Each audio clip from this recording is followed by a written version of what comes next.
On y est, c'est fini. Les premiers matchs sont terminés, la première phase est close. Comme l'apéro d'une soirée, c'est parfois là qu'on y prend le plus de plaisir. On aura tout eu pour ces matchs. Du suspense, des rires, des larmes, des engueulades, des cris, des paris ratés sur fond d'expertise, de l'amour et pas beaucoup de haine. Des rassemblements, des moments passés avec des gens avec qui tu ne passes pas souvent des moments, des rencontres, des débats sociétaux sur fond de compétition controversée, des cours d'histoire donnés par des potes un peu trop enveloppés par les brumes d'alcool, des souvenirs plein la tête, des tapes dans le dos, des je te l'avais dit et des putain mais quel connard. C'est un peu beaucoup ça le foot. Et finalement, peu importe le lieu, peu importe la saison, une fois le coup de sifflet final donné ou le coup de sifflet d'envoi donné, tout recommence. Même si on n'oublie pas. On n'oublie pas, surtout pas. Tout recommence quand même. La petite machine qui fait courir l'enfant dans ta poitrine se remet en marche. Tout revient d'un coup et déborde de partout, car il y en a trop. Et tu te laisses aller. Tu laisses la place à cet humain qui n'existe ni au bureau ni dans le métro. Et maintenant, la peur. Les matchs à élimination directe, le stress avant chaque match, les discussions enflammées sur tes 8 conversations Messenger de potes, de famille, de bureau. Rien qui ne se passera plus comme prévu. Plus jamais. Car c'est le sel de ces matchs. C'est le sel de ce sport. Tout peut arriver en 90 minutes. Tout peut se renverser. Même en 30 minutes. Même en 2. En espérant que TF1 ne lance pas la pub.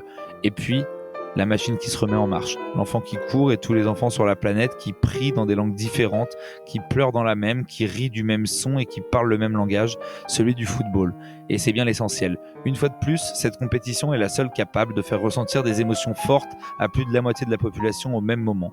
L'ouvrier de l'autre côté du globe qui se lève au milieu de la nuit et le cadre en double écran au milieu de l'après-midi qui se jette symboliquement dans les bras sur un but de Messi. C'est ça et c'est surtout ça le foot.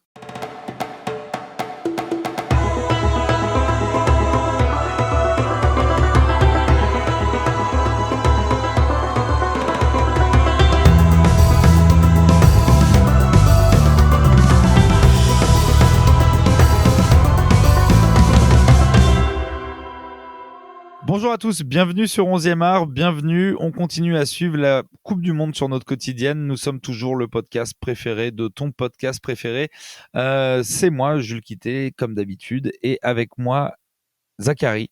Ça va Zach ? Bah écoute, ça va super. Je tiens à préciser que c'était une très, très belle intro qui résume parfaitement la situation. C'est vrai que moi, à partir des 8e, j'ai souvent la boule au ventre et je profite moins des matchs, qu'à l'habitude, tu vois? Le stress prend le dessus. Ouais, et c'est très dur d'expliquer aux types au bureau qui regardent un match tous les 8 mois, de leur expliquer qu'il n'y a plus de rationalité dans ce genre de compétition dans les huitièmes et que tout peut se passer parce qu'ils sont tous là à dire « Ouais, mais la Pologne, c'est bon, c'est gagné. Ouais, mais la Suisse, c'était bon, c'était gagné. Tout peut se passer. » Ouais, ouais, surtout que quand tu vois, toutes les dingueries qui se produisent, chaque jour dans cette coupe du monde, franchement, moi, j'ai plus envie de m'avancer sur aucun pronostic, hein. Ouais, ça arrête pas. D'ailleurs, en parlant de dingueries qui se passent dans cette Coupe du Monde, on va revenir très rapidement tous les deux sur les matchs de la journée. Qu'est-ce que tu as regardé, toi, à 16h ? Alors moi, à 16h, du coup, bah, j'ai fait la chronique dessus hier, hein. Je me suis penché sur le Ghana-Uruguay, avec beaucoup d'attentes sur le Ghana et forcément, du coup, énorme déception, un Ghana qui avait quand même bien commencé son match avec le penalty obtenu par Kudus et raté, assez misérablement par André Ayew et j'ai l'impression que ça leur a mis un gros coup à la tête parce que derrière, l'Uruguay a enchaîné et franchement, c'est devenu mission impossible pour le Ghana. Ouais, c'était assez décevant. J'ai regardé ça un peu en double fenêtre avec un gros œil sur le Ghana. Mais on a beau dire, Kudus, quel joueur. Il fait une phase de Ouais, ouais, ouais, poule incroyable. incroyable. Il porte l'équipe un peu à lui tout seul. Iñaki Williams, grosse déception évidemment. Moi, j'ai regardé d'un autre œil aussi le Corée du Sud-Portugal. J'ai eu la chance de surtout me connecter dessus dans les 30 dernières minutes avec un final génial. Et encore des surprises. Du coup, la Corée du Sud qui se qualifie avec le Portugal. Et pour finir la journée, on a eu aussi des matchs avec quelques rebondissements, mais moins dans les qualifications, on va dire plus dans les scores ce soir avec Serbie-Suisse et Cameroun-Brésil. Je crois que tu as un peu checké les deux. Bah, j'ai un peu checké les 2, mais alors avec un timing catastrophique parce que j'ai commencé par Brésil-Cameroun où, j'ai vécu un super 0-0 et du coup, je suis parti sur Serbie-Suisse quand il y avait 3-2 et forcément, il s'est plus rien passé après. Ouais, bien, j'ai toujours le pif, mais c'est bien parce que tu vois, là, tu montres ta légitimité à être dans 11e art, le pif, les pronostics, le sens du jeu, et ça, c'est beau. Écoute, J'ai l'impression que ça se développe de plus en plus depuis que je suis à 11e art, tu vois? J'ai l'impression que c'est la magie 11e art carrément qui fait Ouais, effet. ouais, ouais, non, mais c'est contagieux. Non, mais voilà, on a vu quand même, j'étais content que le Cameroun gagne. Je continue à penser que cette règle du carton jaune quand on enlève le maillot est absolument ridicule. Si Ouais, ouais, ouais. sur un hasard pur, le Cameroun s'était qualifié, que le fait que Vincent Aboubakar ne puisse pas participer juste pour avoir célébré un but est complètement absurde.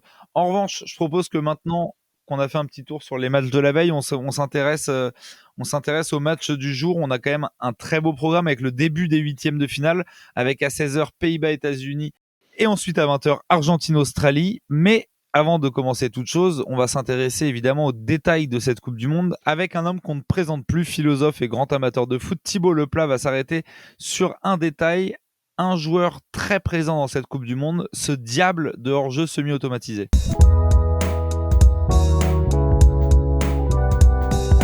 Hello Thibaut, première question pour commencer, c'était quoi? C'était un Kinder Bueno ou un Kinder Maxi ce matin dans ton calendrier?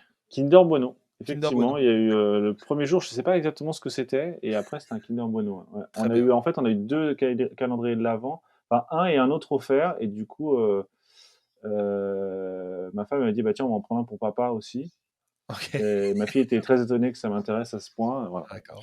c'est Bon, passionnant. c'est passionnant. Je Voilà. pense qu'on a peut-être perdu un On a peu les hâte de auditeurs. savoir si je vais aller au bout du calendrier. Ouais. Tu voulais nous parler aujourd'hui, des hors-jeux semi-automatisés. Oui, alors on nous avait promis une nouvelle manière d'être infaillible, encore raté.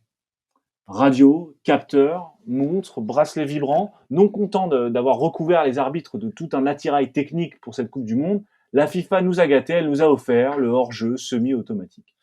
Bon, je vous préviens tout de suite, je suis plutôt en faveur de la VAR. Hein.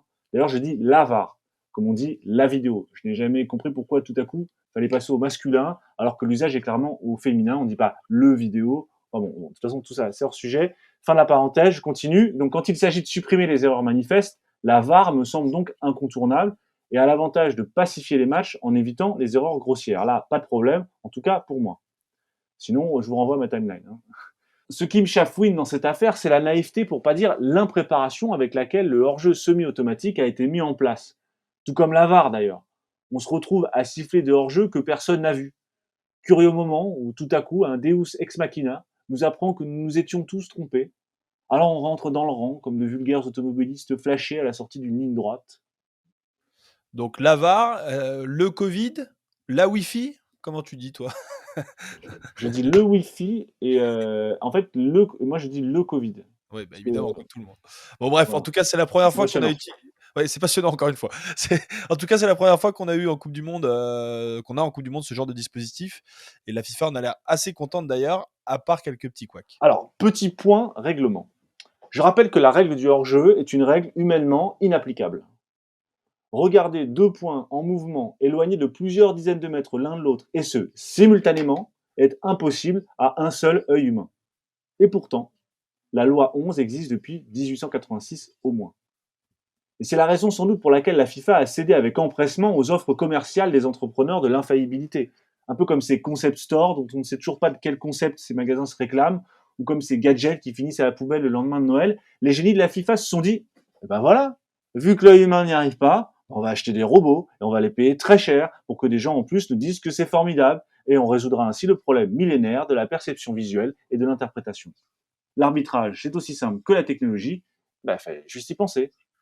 Alors ça, c'est une vieille lune positiviste. On s'imagine toujours qu'on va trouver une solution technique à un problème moral. Toi, tu considères que c'est un problème moral? Pour moi, c'est plutôt surtout un problème d'arbitrage. On peut pas signaler des hors-jeux au millimètre près, ça va un peu contre l'esprit du jeu, non? Oui, oui, oui. Le hors-jeu est un problème moral qu'on peut formuler simplement. Pourquoi donc avoir inventé une loi inapplicable? Sacré paradoxe. Rappelons qu'il y a deux manières d'obéir à une loi. Ça, c'est vraiment, on va faire la philo là. Deux manières d'obéir à une loi. Soit à la lettre de la loi, dans ce cas, on obéit comme nos corps obéissent aux lois naturelles, c'est la loi pénale, il est interdit de tuer, donc je ne tue pas. Point. Mais il y a aussi une autre manière, c'est l'esprit de la loi, c'est-à-dire sa finalité. Ainsi, le droit de la guerre, par exemple, rend le meurtre légal à certaines conditions. Revenons hors jeu. Quelle est la nature de l'obéissance à cette règle? Historiquement, cette loi existe pour éviter que les attaquants se plantent devant les buts, comme dans les cours d'école, on voit ça souvent.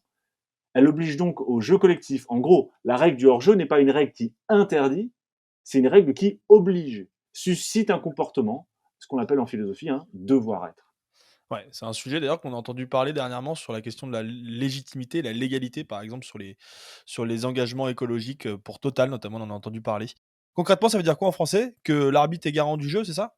Exactement. Qu'on ne peut en aucun cas déléguer à un programme informatique, aussi développé soit-il, l'initiative de dire ce qu'est une situation de jeu ou de hors-jeu. Le détail aujourd'hui, c'est un rappel assez simple. Un hors-jeu n'existe que si on le voit. Il n'est pas un fait en soi. Un hors-jeu se décide à partir d'une interprétation de l'action entière, d'où l'incroyable liste de cas particuliers listés dans la loi 11. Le défenseur fait-il action de jeu? L'attaquant tire-t-il avantage de sa position? Corriger des erreurs manifestes, évidemment, c'est la raison pour laquelle je demeure en faveur de la VAR. Mais réarbitrer chaque appel en profondeur, en aucun cas. Pourquoi?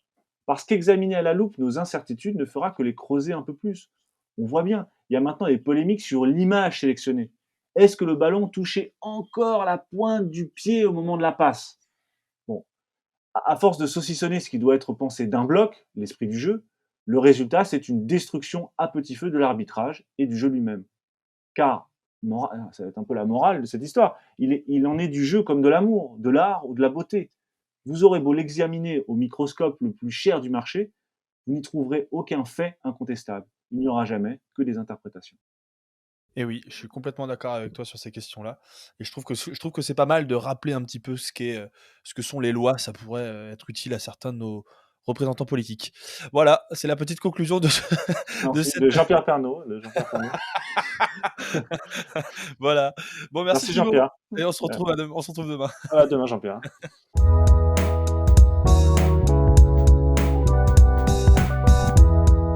On remercie encore et toujours et jamais assez Thibaut Leplat de l'avoir avec nous. C'est une chance incroyable. Si on se doutait quand on a lancé 11e art qu'on pourrait avoir la chance d'avoir Thibaut Leplat sur nos quotidiennes, on n'y croirait pas, au même titre que la qualif de la Corée du Sud et du Japon, je le répète, avec cette Coupe du Monde incroyable.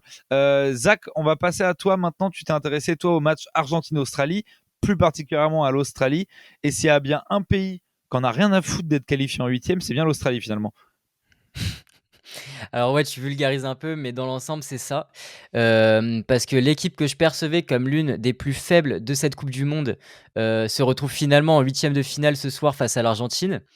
Un exploit réalisé pour la deuxième fois de leur histoire après l'édition de 2006, où les Socceroos s'étaient inclinés un petit but à 0 face à des Italiens futurs champions du monde. Les Australiens vont forcément suivre avec attention la performance de leur équipe ce samedi, malgré le fait que le football, comme tu l'as dit, n'y est pas du tout le sport phare. Le sport le plus populaire est en effet le football australien, aussi surnommé Australian Rules, un mélange de foot et de rugby qui se joue sur un terrain de cricket avec 4 poteaux de chaque côté. Bref, une belle galère à expliquer, donc j'invite les plus curieux à aller regarder des highlights sur YouTube. Au niveau des audiences, c'est le rugby à 13 qui domine les débats. La National Rugby League est la compétition la plus suivie au pays, et sa finale comparable au Super Bowl aux États-Unis. D'autres équipes australiennes et sportifs australiens rayonnent à l'international. En rugby à 15, les Wallabies font partie du top 3 mondial, tandis que Nick Kyrgios et Alex de Minaur représentent avec brio leur pays sur les courts de tennis. Comme la France, l'Australie a d'ailleurs le privilège d'accueillir l'un des 4 tournois du Grand Chelem. J'aurais pu également parler d'autres pratiques très populaires comme le surf, le cricket ou le motocross, mais revenons-en à présent au foot. S'il n'est pas du tout la discipline la plus populaire et la plus médiatisée du pays, le football est paradoxalement le sport qui compte le plus grand nombre de licenciés, avec près d'1 200 000 inscrits. Pas mal pour un pays d'à peine 27 millions d'habitants. Cette popularisation du football en Australie est grandement due à l'immigration. En effet, les immigrés grecs, italiens, hongrois ou croates arrivant massivement entre les années 60 et 80 ont emmené avec eux leur passion du foot et l'ont transmise à la population australienne. La sélection actuelle illustre bien cet héritage européen, mais plus récemment africain également. La jeune pépite de 18 ans Garang Kuol est ainsi originaire d'Égypte. Thomas Deng, lui, est né au Kenya, tandis qu'Awer Mabil, l'ailier qui a inscrit le tir au but décisif contre le Pérou, a quant à lui des origines sud-soudanaises. On a là encore un paradoxe quand on sait que l'Australie mène une politique radicale sur l'immigration ces dernières années. Aucun bateau clandestin n'est ainsi accepté, et des centaines de personnes sont mortes noyées sous les yeux du gouvernement australien. Une passivité justifiée par le fait de lutter contre les passeurs et dissuader les clandestins de risquer leur vie.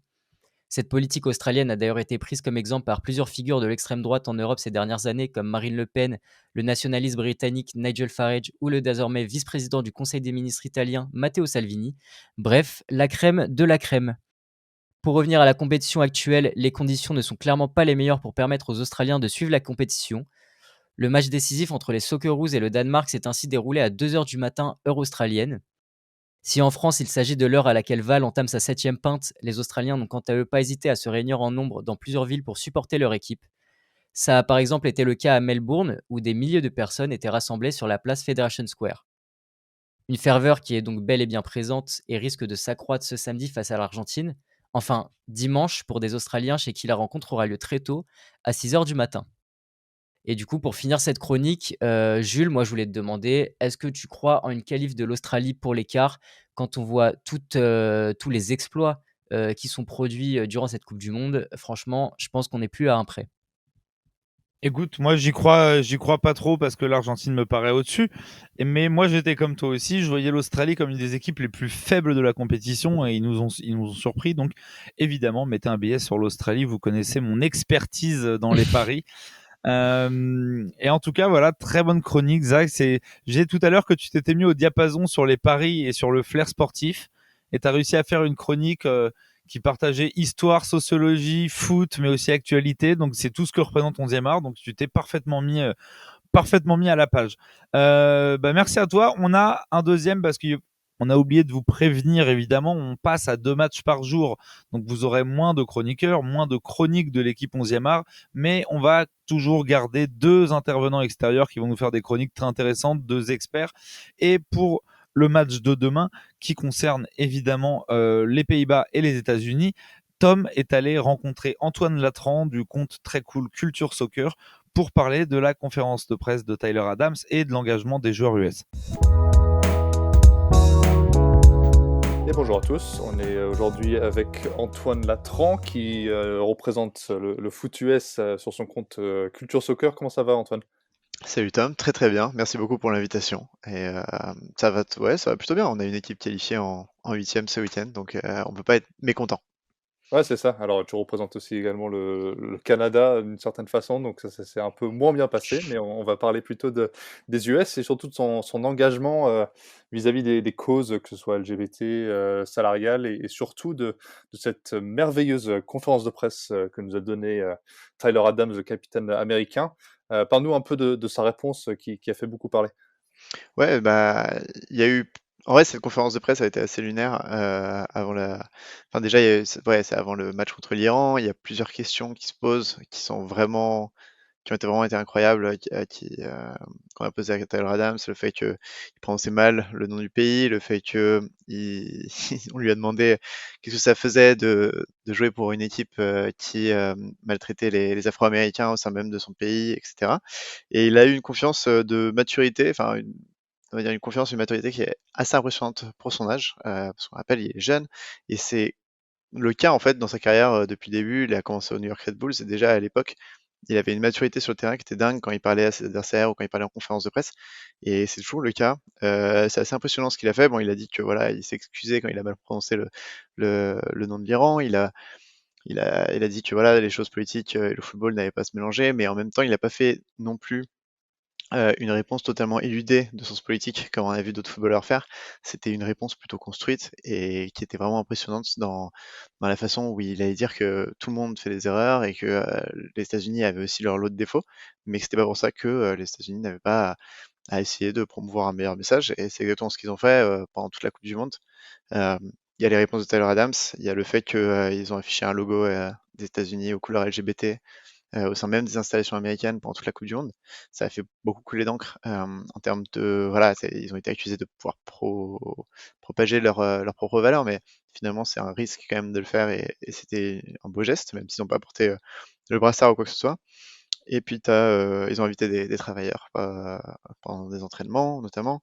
Il y a eu tout un débat aussi avec l'Iran sur le logo de la République islamique qui est sur le drapeau iranien, qui sont enlevés de certains posts des réseaux sociaux pendant quelques jours, avant que ça se remarque et que des journalistes reprennent l'article dessus, puis après que la FIFA et surtout l'Iran se plaignent et du coup ils les ont remis.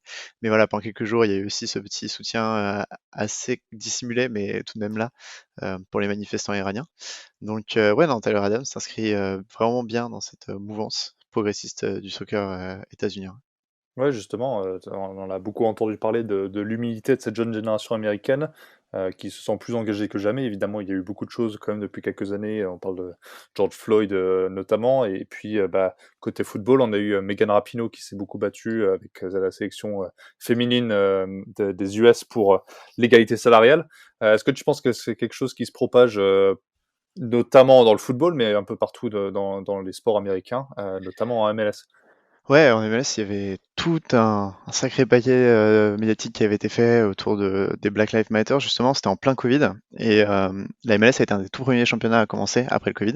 Ils avaient fait une sorte de bulle où toutes les équipes jouaient à un tournoi pendant le Covid, en gros, ils avaient tous mis dans la mêmes installations d'entraînement et fait des matchs tous les jours, une sorte de mini-tournoi, et au tout début de ce tournoi, ils avaient fait 7 minutes de point levé et de silence en l'honneur de George Floyd. Thierry Henry avait notamment participé parce qu'à l'époque il était encore entraîneur de Montréal et il avait eu des propos assez forts sur le sujet. Donc ouais, non, c'est un sport qui est, surtout la MLS, une ligue qui est très progressiste dans ses valeurs. Ils font souvent des actions pour les minorités, que ce soit afro-américaines, mais aussi asiatiques, du Pacifique, etc. Et on peut aussi parler de la cause écologique. Les Seattle Sounders, par exemple, c'est une équipe qui est une des seules à être neutre en climat, en empreinte carbone. Ils ont vraiment travaillé là-dessus. Et c'est quelque chose qui se propage vraiment dans tout le soccer américain.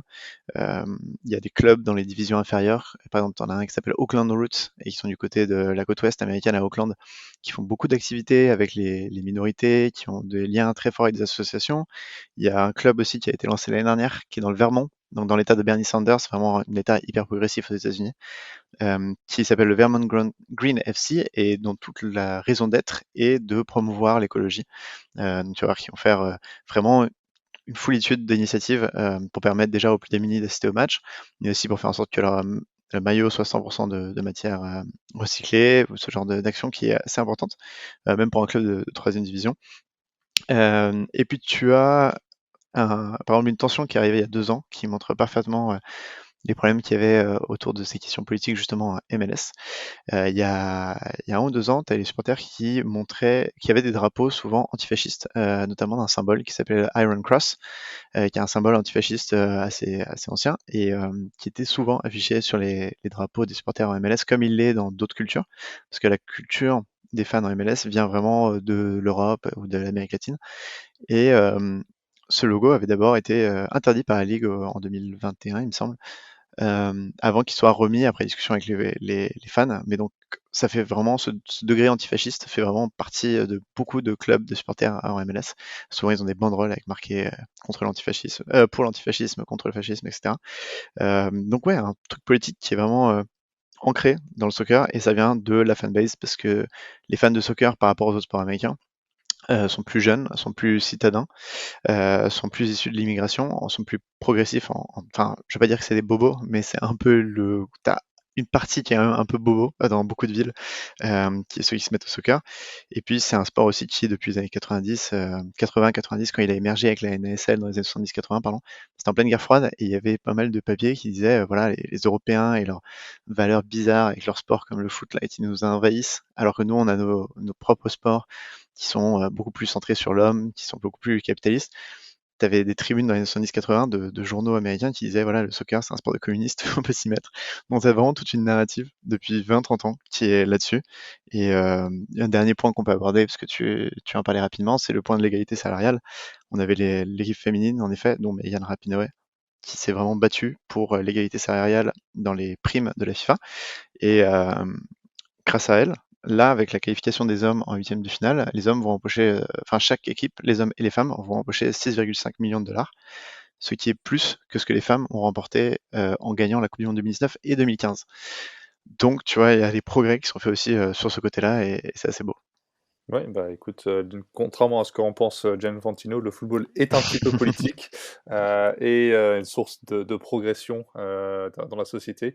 Merci Antoine de venir nous en parler et on souhaite bon courage aux Américains cet après-midi.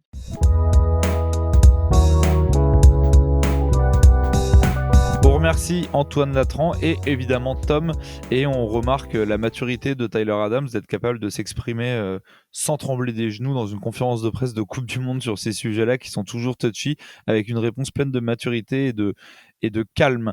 Zach, pour conclure, évidemment, vu qu'on a parlé de notre expertise dans les pronos tout à l'heure, je te propose que on discute tous les deux après ces chroniques intéressantes de 2 secondes des matchs de demain et qu'on essaye de se mouiller un peu. Qu'est-ce que tu penses du match de 16h Pays-Bas-États-Unis? Ouais, alors d'abord, je tiens à préciser que ce que je vais dire est totalement subjectif et n'est pas du tout à suivre si vous voulez pas perdre votre argent. Moi, je pense que les Pays-Bas vont bien galérer, face aux Américains. Donc je vois bien un match nul avec une qualif des Pays-Bas en prolongation. Je pense qu'à l'expérience, les Pays-Bas vont réussir à le faire, mais en galérant, comme il faut, ouais. Putain, écoute, c'est pas du tout rassurant pour toi, mais on est vraiment pas loin parce que moi je vois bien, une qualif des Pays-Bas au penalty. Eh bah, C'est ce écoute, que En fait, c'est ce que j'ai malheureusement, c'est ce que j'ai parié bêtement en gueule de bois ce matin sur mon petit prono, et je déteste me déjuger parce qu'après j'ai des regrets. Donc je vais continuer dans mon instinct premier. Moi, je vois aussi les Pays-Bas galérer avec le jeu qu'ils nous ont proposé et je les vois gagner au penalty. Mais comme tu dis, il y a beaucoup de maturité dans cette équipe par rapport aux États-Unis, donc on n'est même pas à l'abri finalement qu'ils fassent une victoire bien efficace, bête et méchante dans les ouais. premières 90 minutes. En tout cas, on voit a priori tous les deux les Pays-Bas passer dans la difficulté. Sur le match de 20h Argentine-Australie, qu'est-ce que t'en penses, toi? Ouais, bah, écoute, du coup, malgré ma chronique sur l'Australie, moi, je pense quand même que l'Argentine va passer et ce serait quand même bien que tous les gros sautent pas d'un coup pour qu'on garde, de belles affiches en quart et en demi-finale.